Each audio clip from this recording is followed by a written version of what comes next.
Hi all, Planetside Agent here. Today I thought I'd show you my old Bleuet S200 gas stove. I bought this back, I think probably about 1970.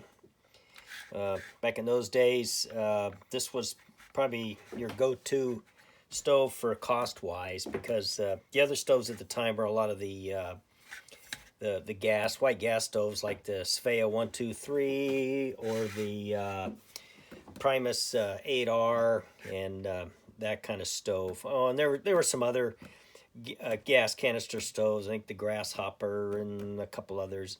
Jerry had a real cool one too back then too. But like I say, I got this one REI.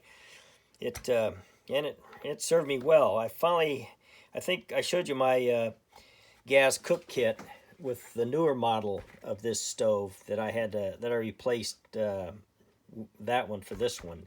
What happened with this one was that, and I'll show you here in a little bit, the little rubber seal that goes between the canister and the stove, I think shrank over time and then started leaking out. So I probably could have found a replacement gasket, but that was the pre-internet days, and in those days it was kind of hard. You know, you had to find the address of the place, might take 2 or 3 letters to find it and get parts. You know, there weren't stores or things like that for that. So nowadays you can find all that stuff online pretty quick, get it shipped to the house. But back in the olden days, it was a lot tougher. So anyway, yeah, the big difference, the stoves are pretty much identical except for the pot stand. And to tell you the truth, I prefer this one, even though when it closes up, make sure I'm always staying in frame. When it closes up, it's just a little bit higher than the other stove is pretty much even with the top of the burner here, and this one's just a little bit taller, but it folds up much more compact. With the other one, it kind of hangs off to the side, and it's a little harder to set up. This one, you know, it's bang, you're good to go. And it had the valve here. One of the things on the early ones, one thing I like about these stoves, they came with a pot stand already. And the nice thing about these pot stands was that they kept it up off the ground, so that helped keep the canister a little bit warmer, so you didn't get the ground sucking the heat out of the canister and not getting the performance, because it's pressurized, and the warmer it is, the more pressure, and cold, they really had a hard time running. So anyway, but to take this off, they used to come with a cleaner nozzle, which for propane I've never ever had to use it. It's pretty clean fuel, but in case it ever did, they used to come with this little tool here with a little wire that you could clean out the nozzle. Maybe that was just a holdover from the old white gas and kerosene stoves. I don't know. Anyway, I just taped it to the bottom so it wouldn't lose it.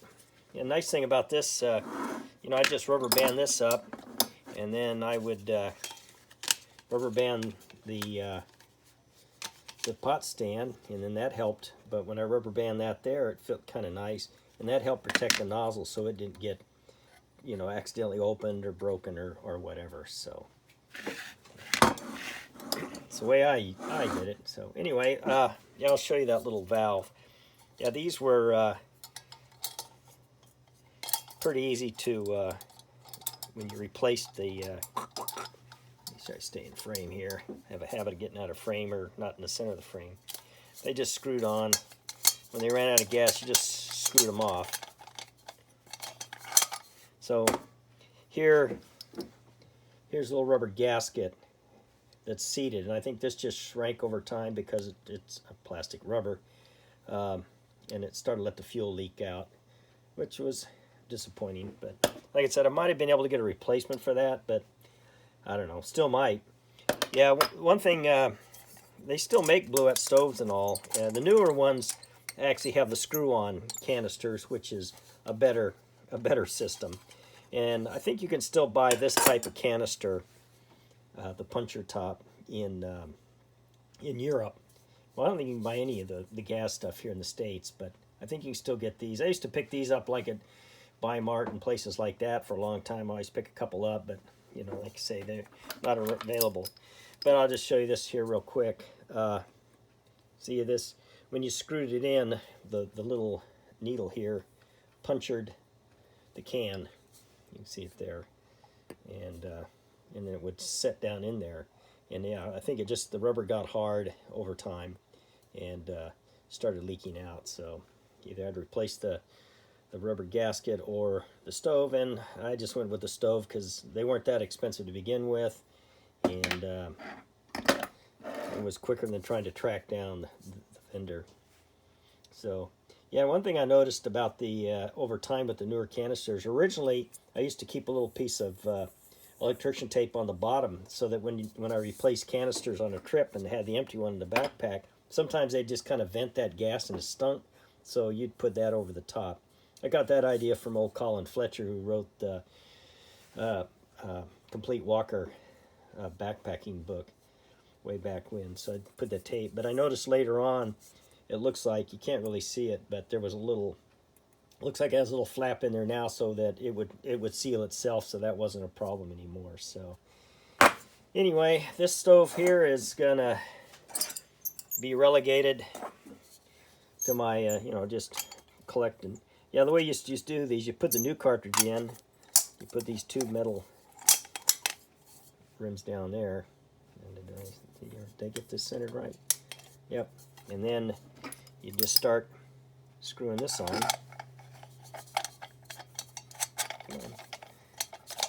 And then as you got toward the bottom, it would puncture the can, and you're back in business. It was a cool setup for the day. I think there's better there's better stuff out there now. There's lighter stoves, hotter stoves